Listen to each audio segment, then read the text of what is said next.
every amount of pain there. Something big, like a Star Wars or a Marvel. Wouldn't have been good, but would have been like, okay. No! You are at the movies with Ace. And Martin. And today we are ranking the Friday the 13th movies, all 12 of them. It is insane if they ever do a next one. It'd be the 13th movie, but we got 12 of them today. Before we get into the ranking, I just want to, give a little background. Nate, what's your kind of connection to these movies? It is spooky season. These are movies people love to revisit around this time. Yeah, I probably saw the original Friday the 13th maybe like once or twice when I was in middle school. And by the time like high school rolled around, I feel like this time of year, everyone's got like a Halloween party. I feel like Friday the 13th is the perfect franchise to just have on in the background at a party. Plots are usually pretty straightforward, pretty simple, and you get these cool, big, over-the-top kills in most of these movies. The low stakes elements and kind of almost cheapness of most of these movies kind of adds to that casual watch experience. So by the time I was in high school, college, these movies were in regular repeat. I don't know if I ever made a conscious effort to watch all of them until I had moved to New York and kind of just made it a goal to watch 30 horror movies in the month of October back in 2020. And you wanted to take Manhattan like Jason. That's exactly right. Yes. And that's why, Jason Takes Manhattan's my number one. No, I'm just kidding. We're not that bold. I think we do have some spicy opinions, though. I've seen the first two movies in my early 20s and never had a connection to it. And then, I always try to choose a horror franchise to dive into every spooky season, and this year, it was the one. So just off chance, we decided to start this podcast, and you even said, hey, you're binging the Friday the 13th movies right now. Why don't we make this one of our October videos? And yeah, and it gave me a goal to watch all of them, and it was a wild ride. It's a roller coaster. What I like about this franchise, it's so different from stuff like Halloween and other horror franchises where I feel like the fan base, at least like a newbie like myself, they seem in on the joke. The best movie on here for me is a 3-star movie. Like we're not talking about masterpieces here, but I think that's why people love them. Much like the Saw franchise, they came out almost every year in the 80s. When you think of 80s slasher, you really think of Jason more than anyone because most of the movies are in the 80s, and he couldn't conquer the 90s like Michael Myers kind of did with H2O, and the 2000s is a wild ride too, and we haven't had a Friday the 13th movie since 2009. I think we are severely long overdue for another one. So I don't know if you know this, there is an A24 produced series that is in the works and currently being filmed. I believe they're actually on their last week of production now. I've been, working with them for the past 3 months, and I believe it's going to be like a 13-episode mini-series. I could be totally wrong, but it sounds like they're putting money into this franchise again, and I think it's exciting. I think the way that they could do a fresh start with this is exciting as well. So yeah, my hopes are high. The 13th piece of media in terms of film and TV is gonna be big, and it's exciting. It's been circling around the news the past 2 weeks, but former WWE wrestler Braun Strowman was very vocal that he's been in talks to play Jason. I don't know for what, because I assume this Peacock series is a prequel more about the mother, but maybe they have a movie in mind, and maybe they want a big buff dude to play Jason, maybe Rob Zombie style with what he did with the Halloween movies. That would be crazy. One thing to talk about just in this franchise at large is there's a huge cult following for this franchise. And I think it is because of that casual watch nature. I think it is because of the kind of low stakes but consistent output. People celebrate the actors who play Jason. Like Kane Hodder is probably one of the most celebrated people in Comic Cons and cult conventions like that, and it's really cool the different performers that have worn the hockey mask per se and have become legendary icons of the genre in their own right, despite not being the only person who's ever played the character. How old were you when you watched your first Friday the 13th, and was it the first one? Yeah, the first one I watched was the original, and it probably was around the time the remake came out in like 2009 or 2010. So I would have been like 11 or 12 years old. I was a wee lad of 21 years old, I think, when I watched Friday the 13th.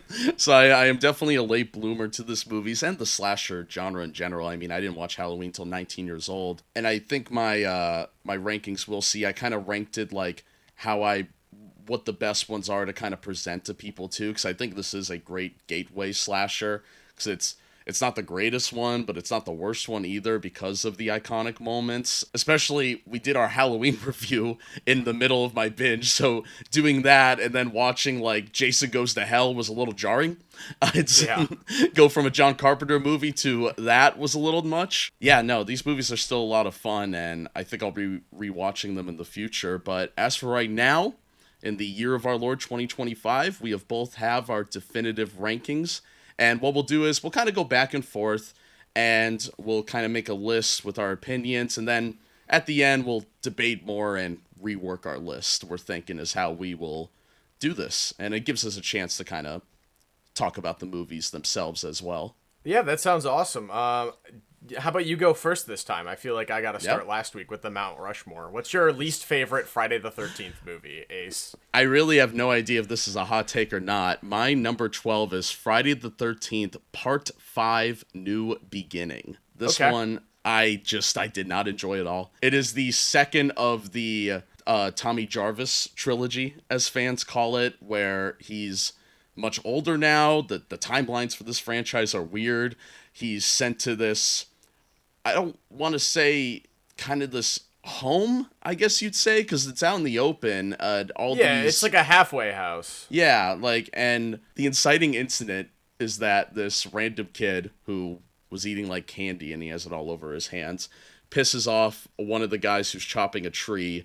The guy ends up killing him, and then Jason just starts showing up and killing people. And if you think there's no connection there, well, this shit kind of pulls a Halloween Ends, but I would say even worse, where the killer isn't even Jason. It's one guy we see in one scene who is carrying out the body that I guess is the father. For Friday the 13th, this is a ridiculous plot with a lot of holes. Yeah, there's a lot of things that I don't like. This is my least favorite one as well. Yeah. So you're not alone. I do think there are decent elements in 5, The New Beginning. I like that they have Tommy Jarvis continued as a character. I like that we see him a little older. I don't mind the kind of mystery elements with him. Like, you can tell that they really did want this to kind of be a new approach. Whereas the first 3-4 movies were very, very, very similar with like one twist or gimmick. But yeah, besides that, this one really doesn't have much to offer. It's one of the sloppier movies too, and I don't think the gore is really all that great. It feels almost nerfed from what we get in the final chapter and what we get later. It's the start of the, I guess you would say, the conservatism of this franchise, where the rating system really went after these movies, and multiple directors were very vocal that they have so many kills that were just at the cutting room floor. There's a Blu-ray for one of them, I believe it's part 7 or 8, where they have the kills, but it's in such horrible quality, and they just don't have the master cuts anymore. It truly is lost media, which really sucks for these filmmakers. Yeah, it is frustrating to see how censorship and kind of, like you're saying, the conservatism of the media landscape of the late 80s kind of nerfed these movies. I feel like there was never a time where these movies were anything more frightening or anything more twisted than what we were getting in the Halloween franchise, or even the Nightmare on Elm Street franchise, all around the same time. But maybe it was just the fact that these were cheaper, using less common and less popular actors. Like, there might have just been some sort of like, oh, you guys aren't big time enough to be pulling stunts like this. The idea with this new killer was they were going to start a new trilogy with a different antagonist, potentially Tommy Jarvis as a new killer, which they hinted multiple times in these movies. Yeah. But the negative fan reactions and the weak box office quickly would resurrect Jason in the next one. So it's just, I could see what they were trying to do, but it's so funny. They don't really realize that Jason is iconic really until they bring him back to life. They go 4 movies really not realizing what they have with their most marketable character. Halloween got it with Michael Myers right away. Nightmare on Elm Street understood what they had with Freddy Krueger, but for some reason, the studios or the filmmakers always wanted to really get rid of Jason, which I find fascinating. Yeah, it is very fascinating, and I think that's maybe why the cult following for this franchise is so strong, is because the fans always loved Jason, and they didn't always get the experience that they wanted out of the character. I just want to point out that I do love the neighbors in this movie, I will say. Some iconic scenes there with the guy riding on his bike and the woman screaming that she made her stew. What is your number 11? My number 11, I don't think this is controversial. I think this movie has a concept that we just don't get executed, and I think a lot of it's for budget reasons. I have Friday the 13th Part 8, Jason Takes Manhattan here at number 11. Ooh, it is number 8 on my list. I like this one a little bit. This one a little bit more. The first hot take. The kills are okay? The kills are so funny. The guy boxing Jason and then Jason hits his head and bounce off the roof. The teacher getting into the toxic waste. Jason at the end looks like a Muppet. I had fun with this one, but I understand the criticisms. The movie's called Jason Takes Manhattan, and he's only in Manhattan for 10 minutes. I might even be generous with that. But Jason on a boat killing people is also a good concept. If this was called Jason Cruise Control, I think it'd be more liked. Yeah, I mean, I don't hate the idea of Jason and like the vibe brought to Friday the 13th leaving Crystal Lake. I don't think that that's a big deal. I think that bringing those characters to a different setting is fine. I think the premise of having it in the big city, having it in Manhattan, is also a cool idea. I also don't hate the idea of it being on a boat, but I think that this movie has a particularly poor pace compared to most of the franchise, specifically with the fact that I do not give a living shit about a single character in this movie that isn't Jason. I don't think that there's an interesting final girl. I don't think that there's an interesting Tommy Jarvis. This movie has a lack of Tommy Jarvis in it. The final girl's confusing. She's getting like visions of Jason. So her uncle or guardian pushes her in the lake, we find out, to teach her how to swim. And Jason is a child and grabs her leg. She sees the deformed face of Jason. But we also see Jason as a regular kid in this. But then when he's like that scene where he's coming out of the mirror. Why does he have hair? That scene where he's coming out of the mirror, which I think is a great scene. Like, it's out of like Evil Dead. And he's getting more and more deformed, I guess, until we see him at the end. It does tackle my least favorite trope in horror movies, and that is trauma. All the kids graduating or whatever, going on the cruise, the kid being the son of the captain, I all thought was goofy fun. I don't know. But the beginning kind of felt like a Ninja Turtles movie showing the city, and then we don't see the city for an hour and 20 minutes is insane.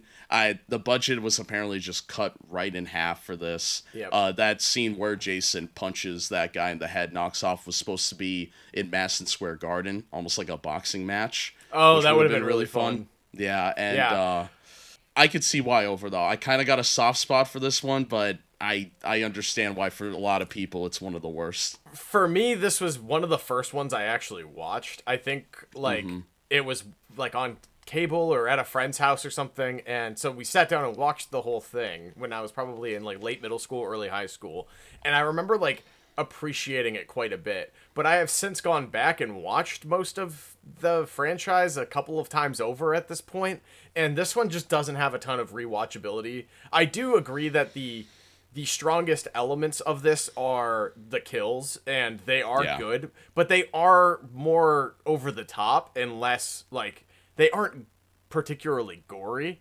I think they're a good special effects showcase, and they're funny, but there's movies that do that better in this list. So I feel like this one just doesn't exceed at anything, and then takes on a little too much ambition for its budget, and you kind of get left with this, well, that could have been really good.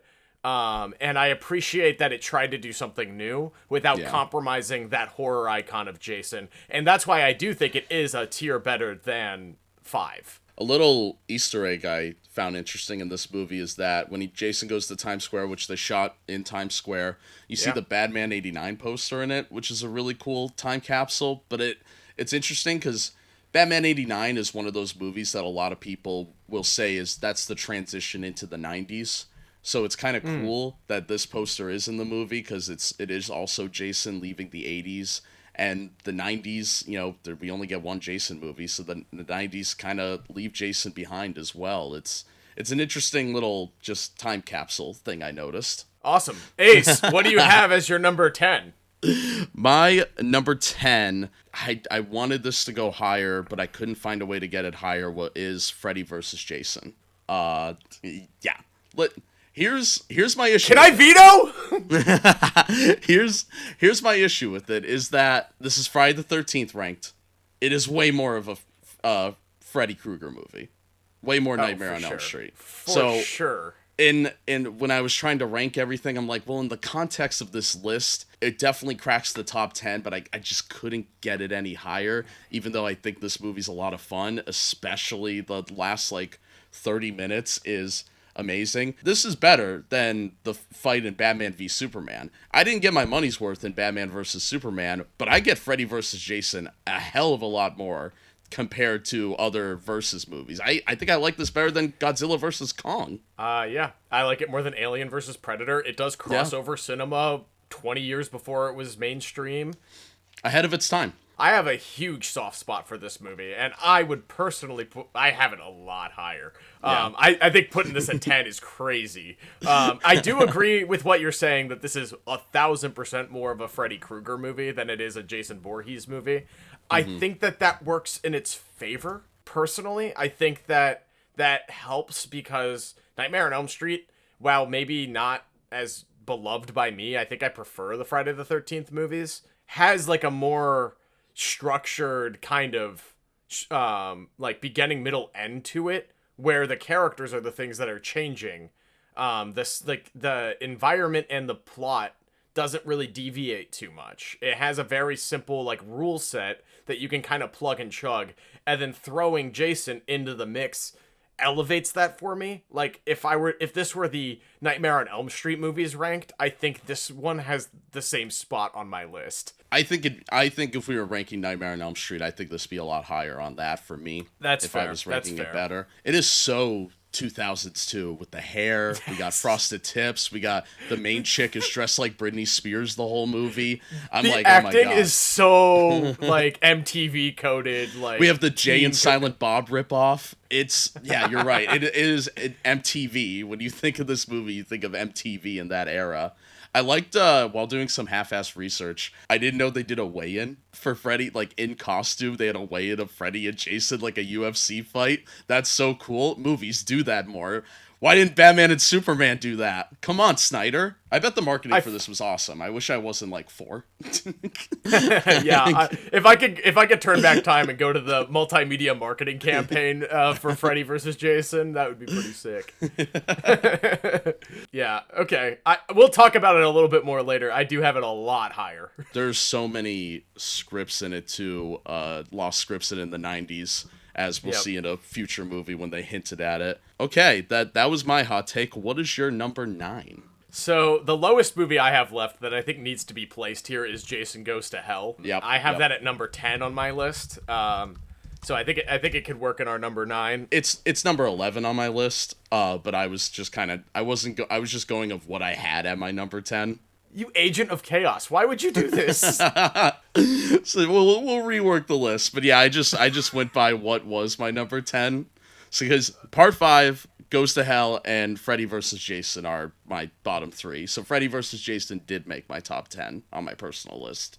So my thoughts on Jason Goes to Hell, the final Friday. I appreciate it for, again, trying something new. But you want to talk about the devaluation of the horror icon? Like, this movie kind of just pisses all over what Jason Voorhees is. And, like, I get that that's, like, if this was not a Friday the 13th movie at all, this would probably be a lot higher on my list. I think the kills are cool. I think the concept of the spirit of Jason being in this little fucking slug thing that can go into other people and make them go crazy is great. I like that this is really close to something like In the Mouth of Madness. Like, there's a good movie here, but it's clear that they got a writer and a director that simply doesn't care about the franchise and wanted to do some sort of subversion to give it some new life. The director, in some half-assed research, was only 21 years old making this. He was like the son or nephew of the producer of all these movies, and that's how he got the gig. And you could tell there's a lot of slow-mo shots, very student film. It's weird it is the only 90s Jason movie, because it does very much feel like an early 90s horror movie, and you could tell this guy's a love for Evil Dead. The Evil Dead book is literally in this movie. I made 2 potential crossovers was happening in this movie. This guy was out here. You could tell this guy was a horror movie fan. And on one hand, I do appreciate it, but on the other hand, you're right. The amount of lore they try to add to Jason in this, it's such an eye roller. When it's revealed that Jason had a sister, I literally physically rolled my eyes. Like, dude, no, this isn't Michael Myers. Let's not do this. Yeah, it's another example of this franchise being more ambitious than it needs to be. You know, I really think Friday the 13th fires on all cylinders and works at its best when there is no expectation to deviate from what we know. I think with a better, more experienced like script and direction, like this could have been something really cool. It almost feels parallel to Wes Craven's New Nightmare, where he kind of flips the original on its head and gives it a meta look. The only problem is this movie is painfully unself-aware. It takes itself so seriously. It's way too serious for its It tries own to be like good Invasion of compared the Body Snatchers. Yes, and the movie before this is Jason Takes Manhattan. Like, let's get a grip on reality. How did Jason end up back at Camp Crystal Lake? I was so confused when I got into it. Jason also looks awful in this movie. He's only in it for like 8 minutes. Yeah, Rob said in his Letterboxd review that he looks like a deformed dick. Like, seriously, like it does. And I know Jason does have one, but I don't need to see it on his head. I agree with everything you said. This movie was almost my bottom.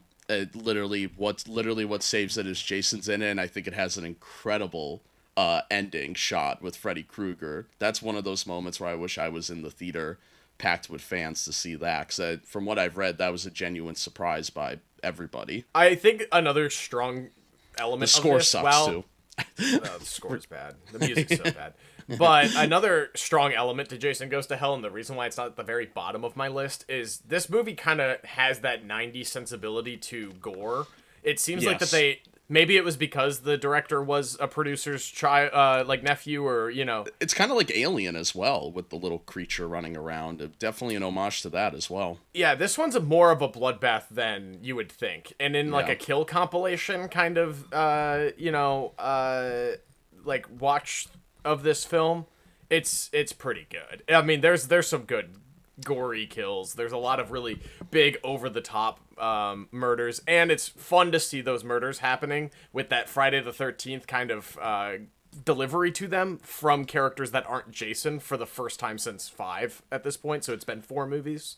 Crane Duke, the bounty hunter for Jason, I kind of wish he was in other movies. Halfway through this movie, I felt like an idiot. I went on IMDb and double-checked if I skipped like 2 movies, because all these characters act like they've been in this franchise for years. I got so confused, because Crane Duke acts like he has been hunting Jason or knows Jason. He's kind of like Craven the Hunter in this universe, essentially. But I'm just sitting there like, where'd you come from? What, did I miss something? It does feel like you missed an entire movie's worth of information. I'm literally like, was there a TV show in the early 90s? Like, I was looking for something. It felt like watching Fire Walk's Twin Peaks before watching the show. Yeah, I can't believe our friend Jory made you watch that after a long night. Just starting with Twin Peaks Fire Walk with me is insane. Shout out you to haven't Jory. even watched a frame of that show. Sounds great. Felt like I got a little preview. Oh man, so we are on number 8, right? Yes, we are at number 8. Yeah. Number 8, I did mention, was Manhattan for me, but I guess I'll go with the one lowest then. Because I have Jason Lives here, which is part 6. Ace, what are you doing? No! We're so back. We're so back. Are you kidding me? Why is this low? Are you insane? Okay, so through 8, 9, and 10, and 7 could all be switched for me. I have flipped through this list so many times. Here's the thing about Jason Lives that does bug me a little. Okay. I love the intro. I think the intro is awesome. Jason comes back like Frankenstein, like lightning strike with the rod. The director wanted to shoot it like you can almost watch this in black and white, and you could tell there's some incredible lighting in this movie, especially in the beginning. What bothers me is that the town gets involved, you're at the police station. It doesn't feel like Friday the 13th. Like, it feels more like Halloween. It's more of that small town against Jason thing, like the evil dies tonight, like, energy. At least in the middle of this movie, that's what I felt. I like this movie. Like, God damn it.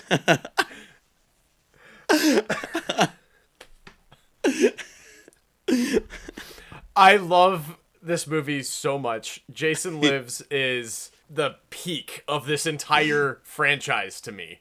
It is the most fun, the most rewatchable. I do think the kills are a little on the nerf side. When we were talking about like how they kind of were like being, told to nerf down some of the gore. This one has a ton of deleted scene kills that is my big gorier. Issue with it. Yeah, I did forget to mention that. That is the big issue I have with this one as well. That being said, though, from a pacing standpoint, from a character standpoint, and then just from like a rewatchability standpoint, this is far and away the best movie on this list, in my opinion. I fucking is this your number love one? Jason Lives. This is my number 1. Oh shit. If I want to watch a Friday the 13th movie, I'm throwing this one on. It is so over the top, it is so fun, and it's half like a parody. Like, there's like dumb visual gags in this movie, like you're watching Airplane or something. Like, there are really funny visual gags in this film, and they do still have like a cohesive plot with the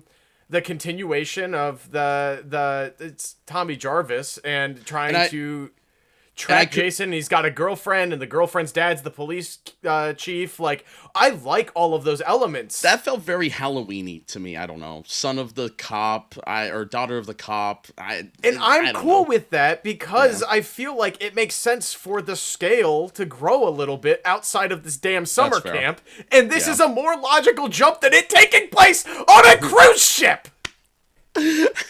I don't know how you don't love this movie, especially as a fan of pro wrestling. The Jason that's in this movie is the most like, all right, let's get him in Shock Wrestling. Let's get the Jason Lives Jason in Shock Wrestling today. Hey, you might be spoiling our Halloween special, actually. It's the hint. We actually have the Jason mask in the logo this year and everything, since we were celebrating on this channel a little crossover. I have so many movies that are lower than this one. I'm kind of blown away. We're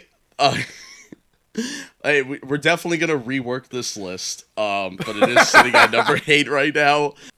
This is madness. I'm so nervous going into the rest. I thought my number 1 was gonna give you that reaction, so I'm very curious now what your reaction will be to my number 1 later. But What's next on your list, Nate? We'll dive into that a little later. All right, so we're at number 7. My next lowest, I have at number 9, is Friday the 13th Part 2. I don't think that this is a bad movie by any means. I think that it's more of the same for Friday the 13th. It's great to finally see Jason be the killer, trying to get revenge on his mom being beheaded.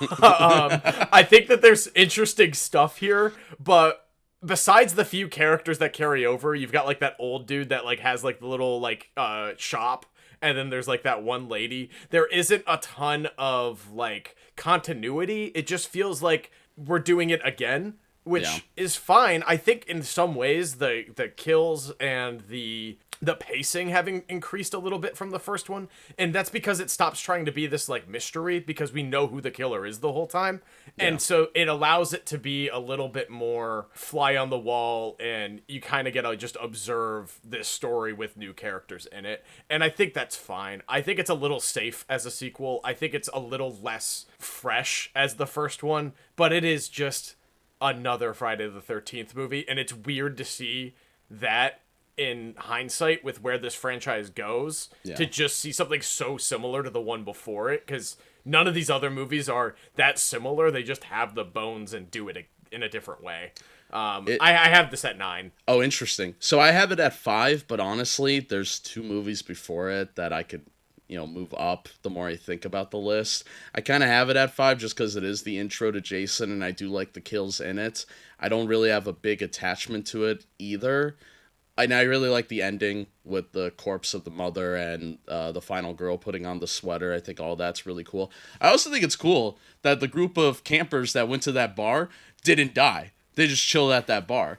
Sometimes you just go have a drink and it kind of saves your night. I appreciated that. It's like that line from the World's End where it's like, we're going to go to the pub and just have a few pints and wait for this to all blow over. That's exact. I respect that. Oh wait, no, that's Shaun of the Dead. Damn it! Oh yes, same in the trilogy. The same Cornetto trilogy. But all right, part 2 at number 7. So my number 6. Let me think of what I have. I'm gonna say Final Chapter. Do you like these movies? I'm confused. I do. They all have similar rankings to me. That is the issue. They are all 2 to 3 stars. So this you have list... put my top 3 already on the list in the bottom half. I have gotten the upper hand during this list, and I've really been saving my underrated picks. There's movies that I don't like that are still up for grabs that are over all 3 of the movies I like the most. This has got to be one of the most chaotic lists we've ever made. I'm blown away by this. This is wild. Final Chapter was kind of the first one that got the censorized, so that's another big issue I have with this movie. Not as bad as the next 2 sequels, but it's still there. I love the cast. You have George McFly, super distracting in the movie, but in a good way. His doing dance his in like this chicken movie, dance, yeah, iconic. Yeah. He's definitely like. I wish more modern movies would pick weird actors like that. Where is our George McFlys now? Where is our Crispin actors? Glover? Yes. I don't know. I feel like 10 years ago, wouldn't that have been Michael Cera? Yeah, and you can also Jay Baruchel could have been in a Friday sure. the 13th movie. I think he'd be a good one. The stoner guy in Cabin in the Woods kind of feels quirky like that. And we'll talk about it later, maybe soon. The 09 potheads in the beginning, I think, are super entertaining. I do love the cast. You also got Corey Feldman as the kid, who I mentioned on last episode. He wants to do a reboot sequel style where it takes place after 4. Crazy idea, kind of down. It's the kills that's the biggest thing that bothers me. It just feels toned down, and maybe that's, it's coming from a person that's binging these as well. So I think I do have a different outlook as well when it comes to this movie. These movies could flop around for me. They all have similar ratings. I'm not saying this is a terrible movie by any means, because it's not in my top 5. It's my number 7. I have something here that I think be funny to hit the top 5, and now it's going to for now. But But yeah, you seem to really like Final Chapter. Yeah, I think Final Chapter really has the best. I mean, this is the first time I believe that we have that fully realized version of Jason Voorhees. I mean, sure, he finally gets his hockey mask in 3, but like in terms of the gravity that character has and his conflict with the human characters that he's killing, this finally feels like we are getting the monster that we were promised with the first movie. And what people go to this franchise for in that iconic horror character, the 4, 5, and 6 are really the trilogy about Jason, whereas the first 3 movies feel like Friday the 13th, like that they feel like there's a little bit of this mystery element and blah blah blah blah blah. Yeah, this is my second favorite Friday the 13th movie. I think it's awesome. I like Corey Feldman. I like the characters. The teens in this. Does the ending work for you? Yes, 1000% works for me. I like that they kind of tease that there's this darkness within him, that he's going to essentially be the next Jason, and then I like that that's a rug pull, and by the next time we see Tommy Jarvis, he is now dedicated to stopping and hunting and killing Jason for good. Like, I like that there's this time jump and this separation from little boy that could meet a similar fate to a Michael Myers or a Jason Voorhees, and then chooses the side of the good. In the context of this movie, I think it's a fun little fake out. I think it's cool seeing him hold that knife. They were doing it at the same time with the Halloween franchise too. Yeah. It's really funny how these movies were like neck and neck with each other in the plot twists. It's very similar. This movie is very similar to how I feel about Halloween 4, actually, where I don't really care for it, but the ending is so strong. Yeah. And that is why it is in my top 7. What is next on your list, though? So we are at number 6 now, right? Number 5. Okay, we are at number 5. This is where Friday the 13th Part 3 has to go. This is my next lowest. Oh, interesting. All right, you cucked me a little bit. This is my number 2. That's crazy. I like Part 3 more than most. I guess maybe not as much as you. I like the characters in this movie quite a bit. I think that the cast is not the best actors, but like there's this tongue-in-cheekness to it, and I think with the presentation of it being made for a 3D release in theaters, it's a little stagey, it's a little over the top, it's a little camp.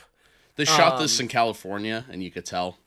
Yeah. It does feel like we're on set. But I do think you get the final iconic look for Jason here with the hockey mask. You get some pretty decent kills. And I think the acting and the movement of Jason in this movie particularly is really, like, this is when you're like, oh shit, this isn't just a guy. Like, this is a monster. This guy's strong. He's just like this tank of a unit and this monster. And that's like where you see all of that for the first time. The 3D gimmicks are really stupid, but the I found them speed fun. and I think the it made speed and the pace of this is better than most of the other movies. think that's why number 4, when it came to the kills, really bugged me, because of Part 3's 3D, they really went over the top with the eyeballs coming out, and some of the kills I thought just looked really cool. And I don't know. I think it was I was really shell shocked when that didn't happen for some sequels after it, and maybe upon revisiting it will change for me. But that's why Part 3 is so high, because it has my favorite kills in the entire franchise. And Chris Higgins, the protagonist, the final girl, I think she has the best screams. I just like her delivery of some things. She's not a great actress. None of these people are. But no offense to anybody who has worked on it. But I think she really works. To me, when I think Friday the 13th Final Girl, I kind of think of her. Okay. Fair enough. Yeah, I mean, I think the ensemble cast in this one isn't quite as good as 4, but I think it's good. I like the guy who wears Jason's mask, the guy who's like scaring people and everybody's getting mad at him. And then he gets bullied by the biker gang. I love the biker gang that they're just hell bent on like making sure these people in this camp have a horrible day because the guy ran over his bike. The gags in this movie really worked for me. I feel like I will turn this on with some friends and have a good time. Alrighty, so that was number 5. Ace, what do you have as number 4 or your lowest yet to be discussed? My lowest yet to be discussed, and I feel like this is a good place for it, because I know you got love for it, so I wanted to put it high as well. Jason X as mine at number 4. Okay, dude. You wanted a top 3? At this point, I mean, you already took my top 3. Let's talk Jason X. What do you like about X? It's wild. Jason Goes to Hell. That ending happens with Freddy Krueger. That movie's in development hell for 10 years. So what they decided to do was have Jason X take place in the future so it doesn't affect this Freddy and Jason plot, which is so interesting that they cared about the timeline that much because Manhattan, it doesn't really make sense after Goes to Hell, but whatever. So it's kind of a sequel to Freddy vs. Jason, but came out before Freddy vs. Jason, just a little tidbit there. It's now a Crystal Lake research facility in the year 2008. Jason is trapped in there. They're going to put him in a hyperbaric chamber, but this company wants to, or whatever facility is holding Jason, doesn't want to do that. Because of Jason's magical powers, his cells reproduce, I guess. So they want to use that to probably make money off of it and sell whatever about him. It's kind of an outlook on the franchise as a whole, and there's literally a quote in this movie that the Jason is too valuable. He makes too much money, and it's pretty much the outlook on Jason in the film industry, where it's this really weird thing, but he makes too much money. We can't get rid of him. But he does get in the chamber. He's frozen, and now we're in the year, I believe it's like 2455 or something crazy like that. 4 centuries have passed, I believe, is what they said. I really like the final girl in this as well. Very attractive final girl. She was also sent in the future with Jason, so she's from the year 2008. Found out hockey was banned in 2024, so no season this year, everybody. Oh, damn. I thought the Red Wings were going to be on fire.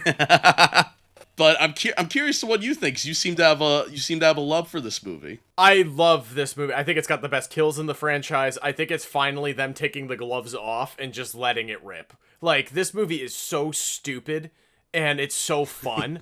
The set is like Power Rangers in space. Dude, it looks so bad, and they don't care. They're just like, yeah, you want to see Jason Voorhees in space. Here you go. Here it is. And it's a 90-minute movie. There's no, like, stupid plot twists. There's all these badass science fiction girls that are kicking Jason's ass. I love the robot that. chick It's so is awesome. It's so, like, it's just a perfect genre movie, and it feels like a really bad sequel on purpose, and it has so much fun with it. It has its cake and eats it too. Yeah. You do get good kills. You do get Jason Voorhees walking around a spaceship and killing people. But it also is like this, like you're saying, this meta, this self-aware kind of tongue-in-cheek.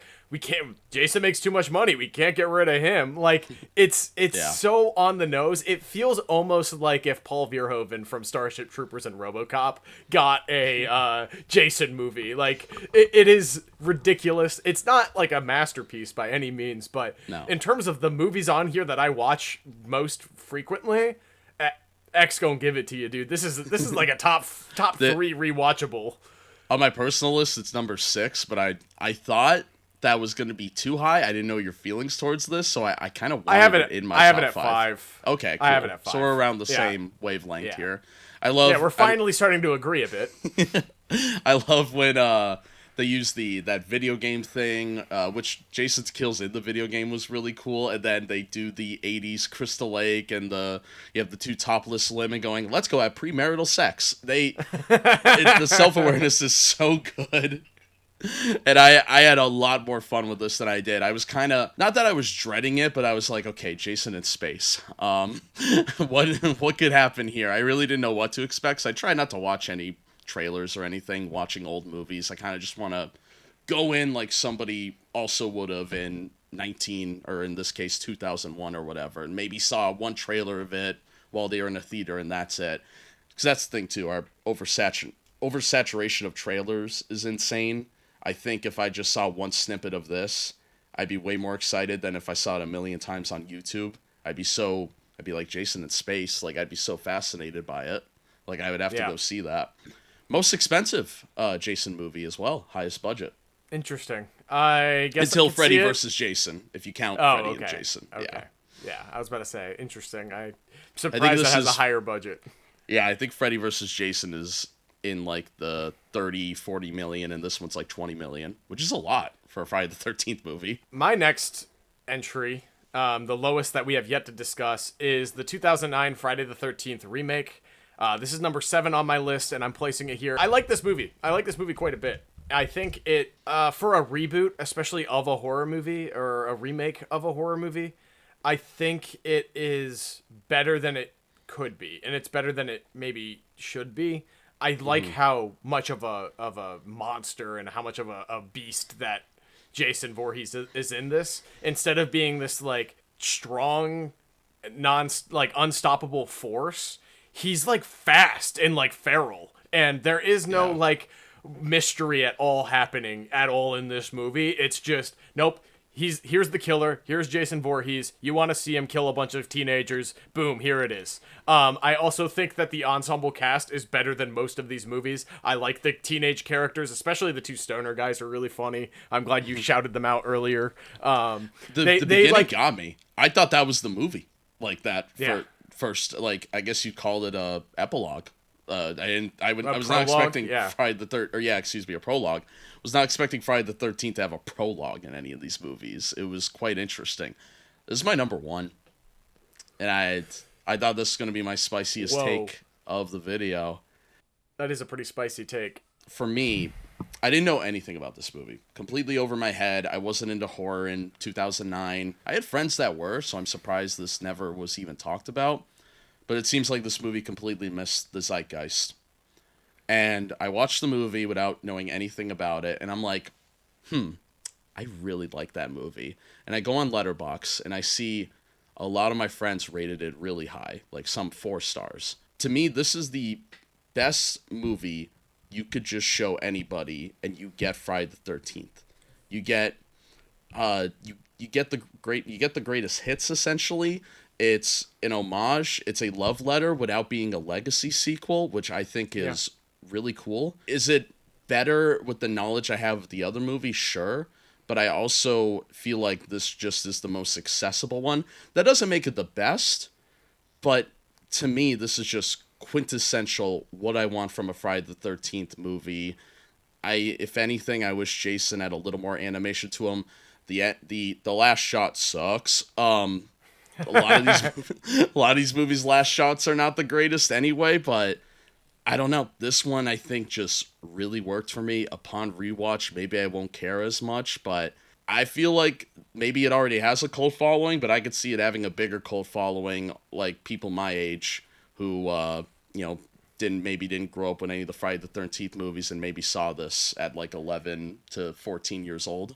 Yeah, I feel very similar to this movie as I do the Evil Dead remake, where I think it gets the tone of the original a little twisted, but it gets the vibes modernized. Yes. And I get why people like them. And I like the Evil Dead remake, it's kind of dated. I like this remake. It is kind of dated, though, and I think that makes it a little better for me, though, because I was like, you got the 2000s girl hair with the bangs. You got the girl from Sky High in it, very 2000s actress as well. All the guys have the flippy hair as well. It is starting to get that Y2K, as people call it, nostalgia, even though this is like literally at the end of Y2K. It's fascinating because we just don't have a lot of stuff that feel like 2009 either. I think people were tired of like the I Know What You Did Last Summer's and Scream sequels at this time. Like it was a little early for reviving a slasher in a post-Scream world, but it was the perfect time for an 80s slasher revival, and it tonally carries some of the weight of the teen movie slashers of the early aughts, like you're saying. I think it is more dated than other entries on here simply because it is removed further from the other elements. Yeah. Isn't as tonally goofy and over the top as some of the sequels, and is just like timing wise, it's on its own island. Like we are just as far removed from this movie now as like Freddy versus Jason and Jason Goes to Hell was. That was only a 10-year gap.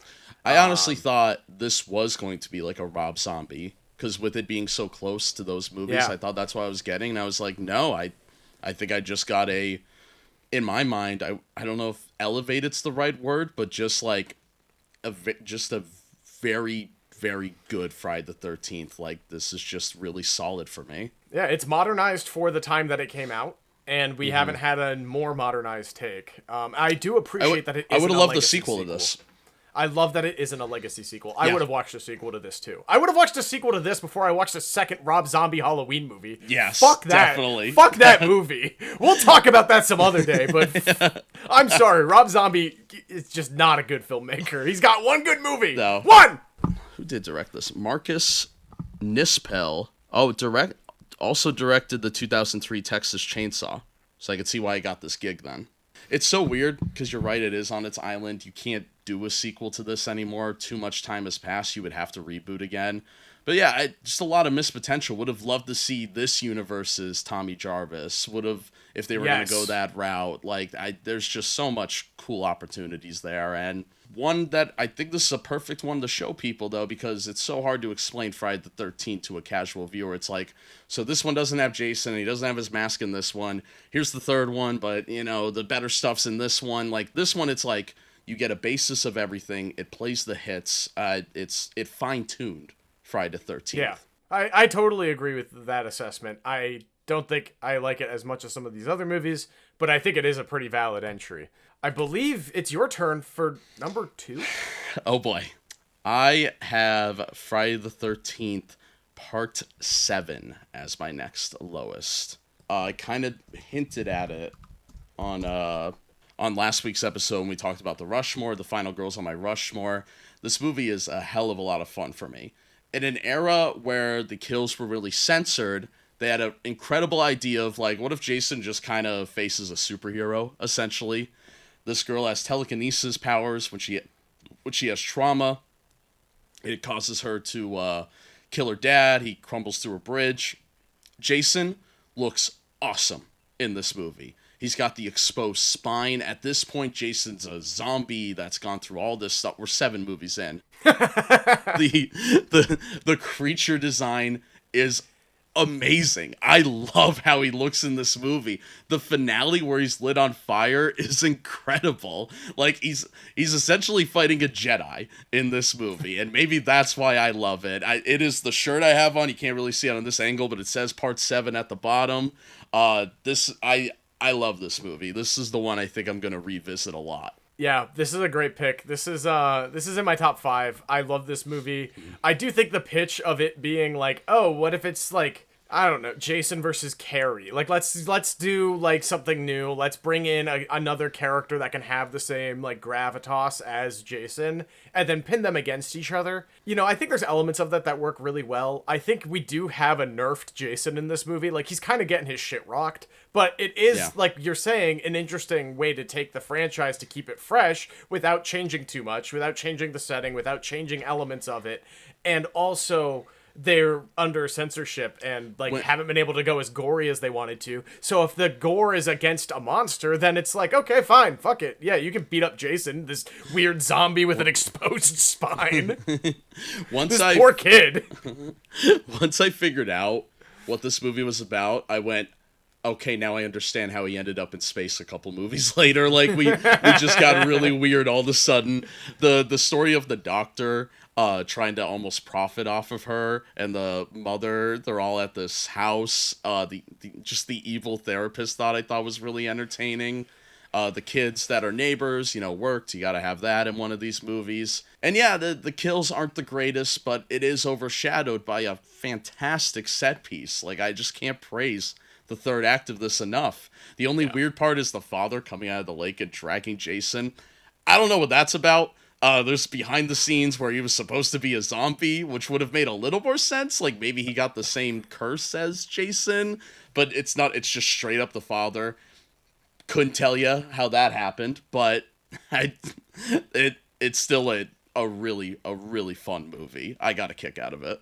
All right, so I guess the last one to talk about and our defaulted number 1 on this list. Wow. Is my number 5, Friday the 13th, the original, the 1980 classic, the rip-off of Halloween, set at a summer camp, and it's good. I like how it's my number 4. I like the mystery. I like that it is kind of a whodunit at first, not in a way of like Scream per se, but there's a killer at large and all these camp counselors are in danger.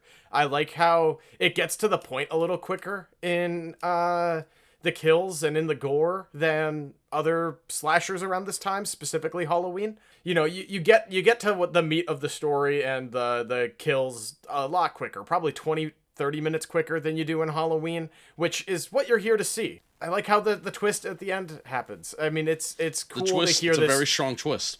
This campfire story of this kid who drowned and learning the mythos of that and the mom still being around, and you know, you see elements of her hostility and to use the T word again, trauma, but you don't think that this woman has gone completely mad until the end, and it's cool. The twist, I think, works better now, because if you go in blind like I do, you think it's Jason doing all these kills. So when it turned out to be the mother, it gets you now. It's aged like a fine wine, pretty much. If I had a nitpick, kind of wish we saw Mrs. Voorhees before that, like just as a character that stopped in and talked to them, like you know, a little Scooby-Doo, like show who the person is before it's revealed, to just get that but we don't really have that, but it's fine. It doesn't really make the movie worse in any way, and it sets up a lot of good lore.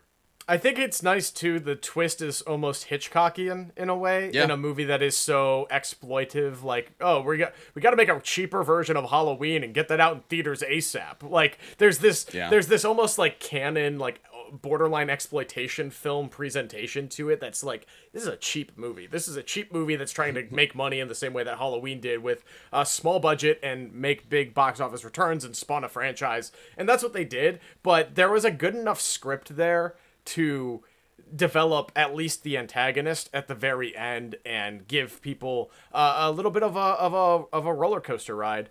And I like that they take that and run with it, something completely different. The only other movie that tries to do something like that is 5, and it just shits its pants in doing so. So I think this is a great film. It's 3 stars. Yeah, literally. Literally 3 stars. Yeah. It's not a bad number 1, because it does set up what I do love about this movie is it's the perfect backstory. He drowns in the lake, the mother's out for revenge. Like, that's why I think I love 2009, because it sets up the lore perfectly. Yeah. It's a good campfire story. I mean, the plot and the archetype that it sets are interesting, and there's a reason they were able to spawn 11 more movies after. Before we get into nitpicking and rearranging our lists, do we want to just share ours in full right now? Yeah, I think so, and that might help us rework this list as well. I'll go first. My number 12 is Friday the 13th, Part 5, New Beginning. My number 11 is Jason Goes to Hell. My number 10 is Freddy vs. Jason. My number 9 is Jason Lives, Friday the 13th, Part... What number is that? 6. Number 8 is Jason Takes Manhattan. Number 7, Friday the 13th, The Final Chapter. Number 6, Jason X. Number 5, Friday the 13th, Part 2. Number 4, Friday the 13th, the original. Number 3, Friday the 13th, Part 7, The New Blood. Number 2, Friday the 13th, Part 3.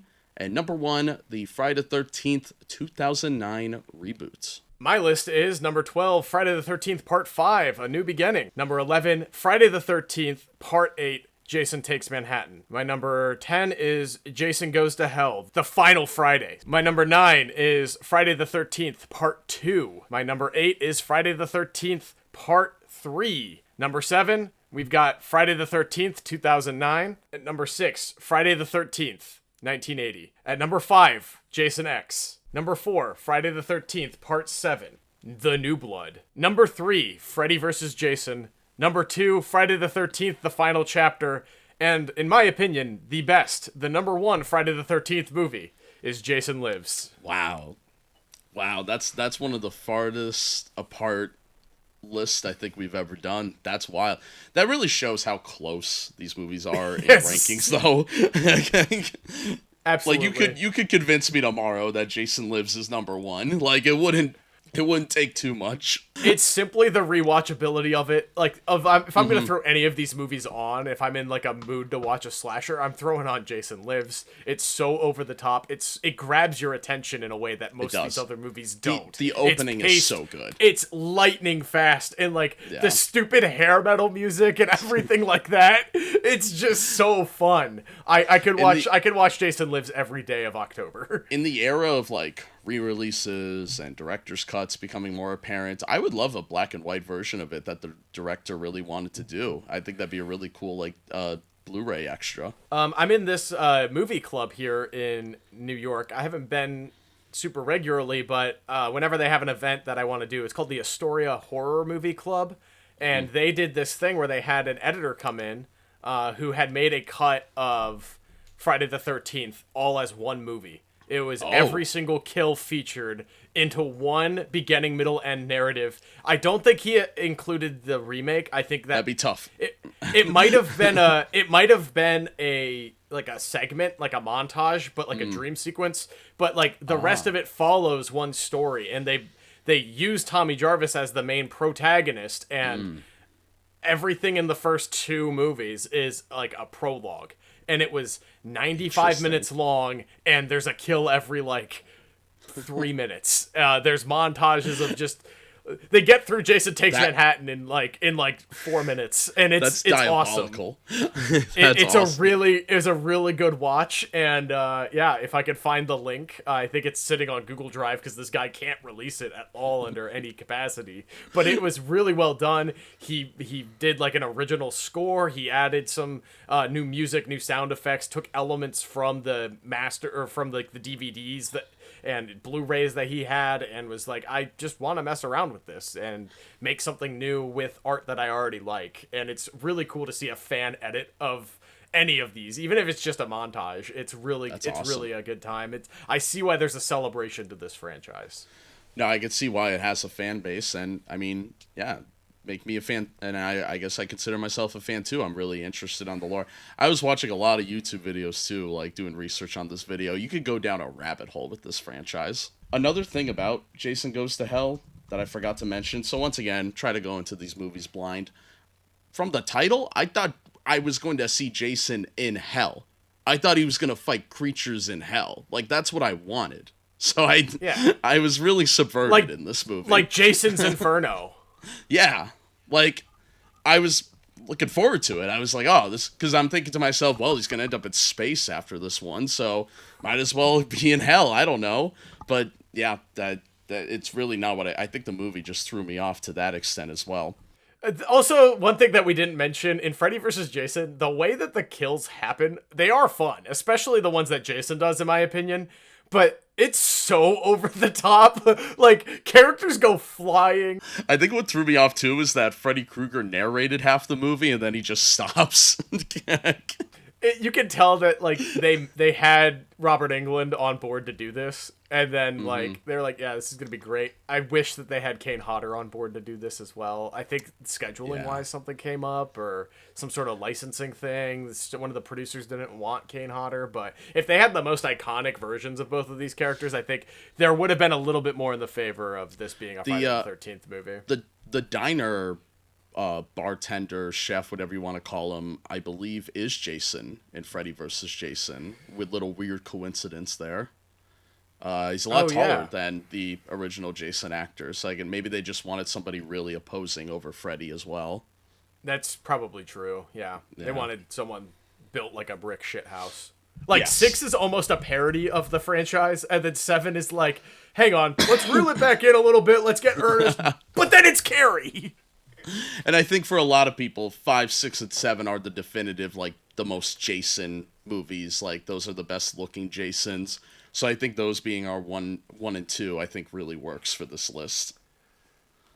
I just don't like 5. I really don't like 5. Like, I get the people that do, but, like, I'm like, it's kind of the black sheep of these, like, good, like, sequels. Like, what were they thinking?